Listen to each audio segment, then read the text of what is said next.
Salut, bienvenue chez moi. Aujourd'hui, on voit comment utiliser, quelles sont les dimensions nécessaires pour avoir une serre-tunnel.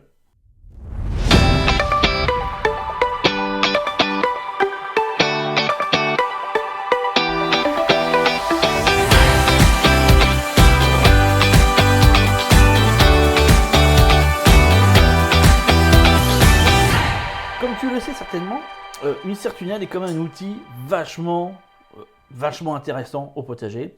Je dirais quasi indispensable. Bon, on peut s'en passer, comme beaucoup de choses, hein.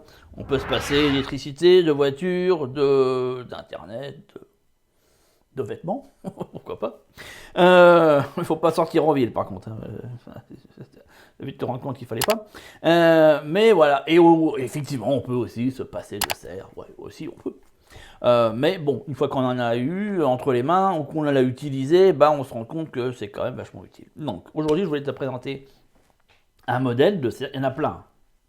Un modèle de serre qui est la serre-tunnel. On a un exemple devant toi qui est une serre maraîchère. Bon, c'est pas forcément ce modèle-là qu'il faut que tu prennes, hein, je te le dis tout net. Dans laquelle tu as des portes qui coulissent, ça dépend vraiment des modèles. Hein. Bon, bref, ben, avec, tu as vu toute une armature et un système pour accrocher après au-dessus. L'intérêt de ces serres-là, c'est qu'elles sont quand même relativement bon marché. Ça, c'est un des premiers principes. Relativement bon marché par rapport à d'autres types de serres, d'accord, hein, bon. Et puis, bah, écoute, on va voir tout ça. Donc, alors je te dis, attends, avant de te montrer, attends, je te fais un truc 10 secondes. Je vais pas faire autrement que te montrer des prix, voire même des sites sur lesquels peut-être tu vas reconnaître les marques. Je tiens à dire direct parce que j'ai pas envie de me saouler avec ça. Mais il n'y a aucun placement de produit dans ce que je fais, sauf qu'à un moment donné, pour te montrer des éléments, il va peut-être falloir que je te montre aussi les machins, les trucs qui vont avec. Donc peut-être que tu reconnais certaines marques. Je ne ferai pas, je te dirai pas dans cette vidéo quelle est la marque à privilégier par rapport à une autre, quel modèle, machin. Après, peut-être ça pourrait être le jet d'une vidéo, mais bon, automatiquement, si je commence à parler de marque, bon, bref, hein, je vais me faire emmerder, pas emmerder, mais bon, solliciter à fond la caisse par des concurrents qui me diront, mais oui, même ma marque aussi, elle va bien. Bon, on s'en fout, c'est juste pour te dire que, voilà, je ne publicite pas forcément des marques précises. Donc, celle-ci, qui est celle que tu trouveras facilement, un peu partout, dans tous les bricots, machin truc, et puis le roi Mégule. Qui généralement est autour de 50 à 100 balles, en moyenne c'est le prix que tu vas les trouver, sont des serre-tunnels qui, en plus les bâches, c'est des bâches un peu comme ça, la renforcée, là, qui sont pas inintéressantes en soi, au niveau de la bâche, je parle. Par contre au niveau du reste, c'est pas bon du tout. Alors, déjà les dimensions. Si tu es pour une famille, on va dire c'est 4 personnes, hein, bon, on fait une moyenne, hein, pour une famille, une 6 mètres. Si tu veux, le standard, c'est une 6 mètres. Voilà. Moi, je pars vraiment de ça. Ce qui est bien, c'est d'avoir 6 mètres. Après, des fois, tu as des endroits, tu as peut-être un potager où mettre une 6 mètres, tu te dis, moi, je pose la mer. Voilà, voilà, j'ai une 3 mètres. Voilà, bon. Donc, pars sur une 3 mètres. Mais dans l'idée, enfin, c'est même pas dans l'idéal, si tu veux. C'est là, dans un concept de j'utilise ma serre totalement, bah, effectivement, une 6 mètres me semble un chiffre correct. Si tu vas en dessous, bah, tu vas vite te rendre compte qu'il faut que tu t'amuses à déshabiller Paul pour habiller Jacques. Hein. Tu vas vite comprendre le machin et ça peut... Bon, c'est du sport, quoi. C'est juste ça. L'intérêt de la serre, je crois que tu la connais, c'est de pouvoir commencer un peu plus tôt tes cultures, de manière à avoir, avant le mois de juin, tes premiers légumes frais. Et puis aussi, pouvoir la continuer là où ça a grillé partout parce que j'allais passer. Et puis toi, tu as encore des légumes que tu peux utiliser. Donc ça veut dire au tout début du printemps, favoriser la pose des légumes et puis la continuer pendant l'hiver. Voilà l'intérêt d'une serre, d'accord. Surtout dans les régions où le soleil est pas trop, est pas trop là, quoi. Donc là, ça c'est un type de serre. Moi, c'est vraiment pas celle que je te conseille du tout. Ces serres-là sont pas très chères.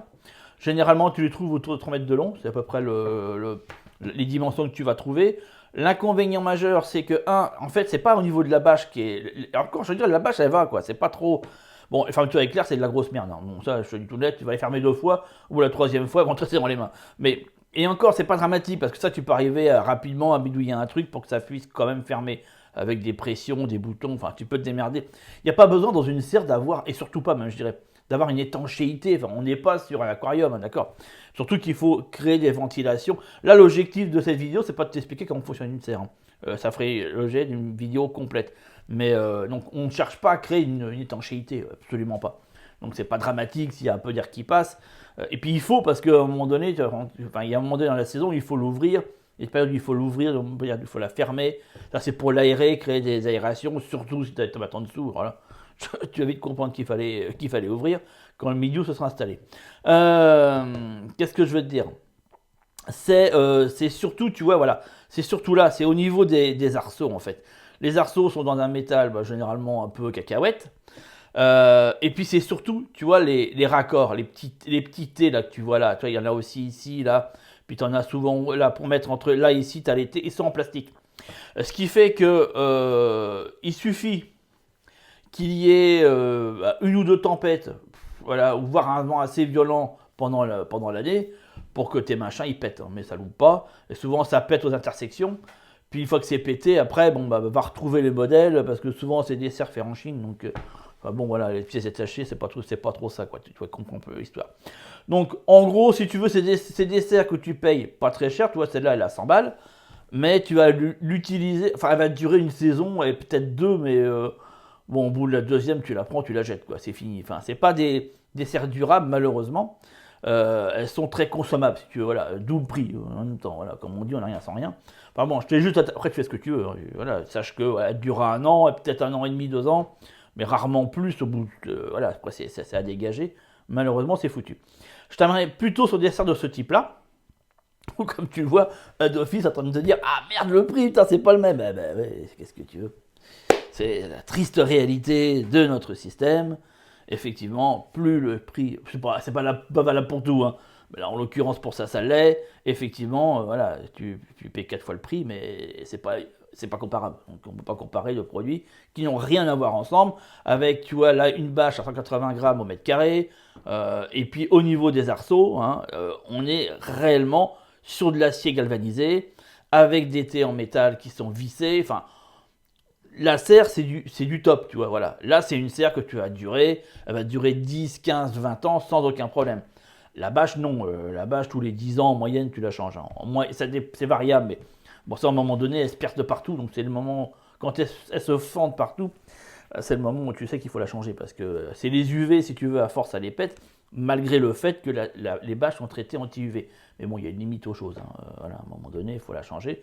Bon, c'est pas ce qui coûte le plus cher à changer, ce qui coûte le plus cher, c'est l'armature. Hein. Voilà un petit peu, donc voilà, tout on le voit bien, là, c'est des arceaux en... Je pourrais te faire l'image complète, tu vois, voilà, c'est des arceaux en métal, alors en acier galvanisé, donc qui vont pas, voilà, qui sont, et puis qui ont une certaine dimension. D'accord, c'est pas non plus des trucs, voilà, elle est quand même garantie 20 ans, celle de tout à l'heure, elle est garantie 2 ans, tu vois, enfin, c'est pas pour rien, c'est pas pour rien. Voilà un petit peu, donc bref, voilà ce type de serre. Voilà, qui vont être utilisés. Bien sûr, que ce soit l'une ou l'autre, il est impératif que tu aies prévu au niveau de l'ancrage au sol quelque chose de conséquent. Souvent, dans ce type de serre, ils te vendent des ancrages avec, d'accord, avec la notice explicative de comment on fait pour faire bien les choses, pour pas qu'elles s'envolent. Parce que voilà, s'il y a du vent et que c'est pas ancré correctement dans le sol, tu vas vite te rendre compte qu'elle va être chez le voisin, voire qu'elle va atterrir. Puis s'il y a un accident et puis qu'on sait que c'est ta serre, bon, t'as compris le truc, hein, t'es parti pour quelques années avec des avocats. Donc, il faut mieux clairement faire les choses correctement dès le départ. Donc, ancrage ultra important. Et puis, ma foi, c'est tout. Après, l'installation elle-même, c'est pas ce qu'il y a de plus difficile. Bon, voilà. Un grand intérêt aussi de ces serres-là, c'est que tu peux les ouvrir sur le côté. Il y a toujours des éléments qui sont prévus. Toi, là, c'est le cas pour celle-ci. Où tu peux ouvrir les côtés, ce qui est super intéressant en été pour que l'air puisse passer et puis chasser le trop plein d'humidité. Voilà, après celle-ci, toi, c'est une porte qui s'ouvre, il y en a d'autres, c'est coulissant. Moi, j'aime bien quand c'est coulissant, je te le dis clairement, parce que ça permet de pouvoir, comment t'expliquer, jouer sur les taux d'ouverture. Moi, le matin, j'ouvre pas complètement, parce que j'ai une région aussi, voilà, bon, mais si tu es dans le sud, peut-être que dès le matin, tu ouvriras complètement. Et moi, j'ouvre aux 3/4, tu vois, puis après la journée, j'ouvre un peu plus. Puis la nuit, je referme un peu aux 3/4. En pleine saison, en hiver, je ferme un peu plus. Et l'après-midi, j'ouvre un tout petit peu. Enfin, tu vois, c'est ça l'intérêt. Avec cette porte, si tu peux jouer pareil, mais tu vas pouvoir jouer sur c'est sur la largeur. Ce qui est chiant, c'est que s'il y a un coup de vent, ça la referme. Il faut mettre un piquet. Enfin, tu comprends, après, il faut faire une bidouille pour pas que la porte se referme, machin. Bon. Pour ça, moi, je trouve que les portes coulissantes, c'est quand même vachement plus pratique. Mais bon, après, c'est voilà. Et là, l'intérêt, c'est qu'elles s'ouvrent sur les côtés. Et ça, c'est top aussi que tu puisses le faire. Même derrière aussi, je ne sais pas si c'est le cas pour celle-là. Mais c'est bien aussi que derrière, il y a une petite ouverture pour que l'air puisse passer de ce sens-là ou de ce sens-là, selon les vents dominants. D'accord? Parce que c'est pas l'orientation de la serre, elle se fait. Voilà, t'as pas intérêt à te planter là-dessus, parce que sinon rien va pousser. Donc, une orientation qui est correcte, qui doit être faite. Et après, à l'intérieur, bah, tu peux aménager ces serres-là comme tu veux. Hein. Tu mets des tables de culture à l'intérieur. Tu peux mettre des étagères sur lesquelles tu places tes bacs de semis. L'intérêt, et je te le conseille à 4000%, c'est de mettre des trucs amovibles. C'est-à-dire qu'en plein été, bah, tu n'as pas forcément besoin des bacs de semis. Donc du coup, tu peux les retirer. Enfin, tu vois, voilà, pour pouvoir passer de différentes étapes. Et je trouve que quand c'est, surtout sur des serres qui font 6 mètres, entre 3 à 6 mètres de long, après quand elles font 10-12 mètres, tu peux les séquencer par atelier si tu veux. Mais quand elles sont petites comme ça, enfin, faut mieux qu'elles soient polyvalentes, hein, parce que sinon tu vas manquer de place. Hein, il va t'en falloir plusieurs pour pouvoir faire le bazar. Comme moi, c'est mon cas. Moi, elle est multitâche. Hein, je ne peux pas me permettre d'avoir comme ça 36 millions de trucs. Voilà un petit peu le principe de ces serre-tunnels qui restent malgré un format quand même semi-pro, voire pro, hein, d'accord, bon marché par rapport à d'autres types de serres qui sont dans des prix beaucoup plus élevés. Donc là, c'est quand même, à mon sens, intéressant, surtout si tu n'es pas, maraîcher professionnel, ton objectif c'est de faire des légumes pour ta famille, on ne va peut-être pas mettre 2 à 3 000 euros dans une serre. Hein. Donc voilà, on doute bien que voilà, on n'a pas trop ce budget-là, donc voilà, ça reste dans des prix intéressants. Et pour finir, je voulais te partager la liste des légumes adaptés aux serres et tunnels, qui est un document dont tu vas trouver le lien directement juste en dessous, dans la description. Quand tu cliques en dessous, tu vas pouvoir y avoir accès. Je te le propose.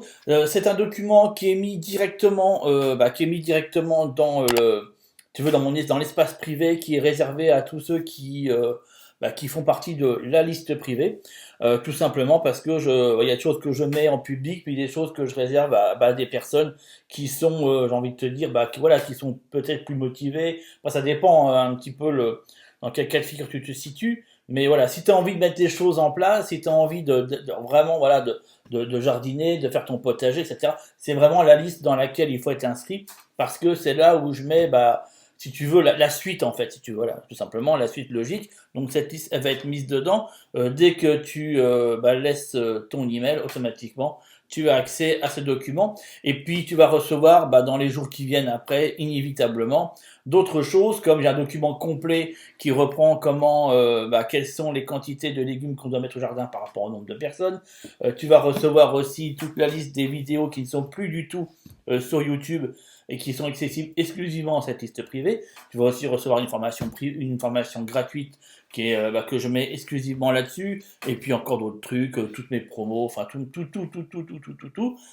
Si tu souhaites avancer là-dessus toute l'année, tu reçois par saison en fait plein d'actions, donc il faut y rester jusqu'au bout, comme ça tu es certain de tout avoir et de ne rien manquer. Je te dis à tout de suite directement derrière l'écran, pas derrière l'écran, parce que je suis devant, c'est un peu con de dire ça. Derrière ce qui est dans la description, derrière le lien, ça aurait été la phrase la plus exacte, derrière ce lien, comme ça, je te montre et je t'explique cette liste.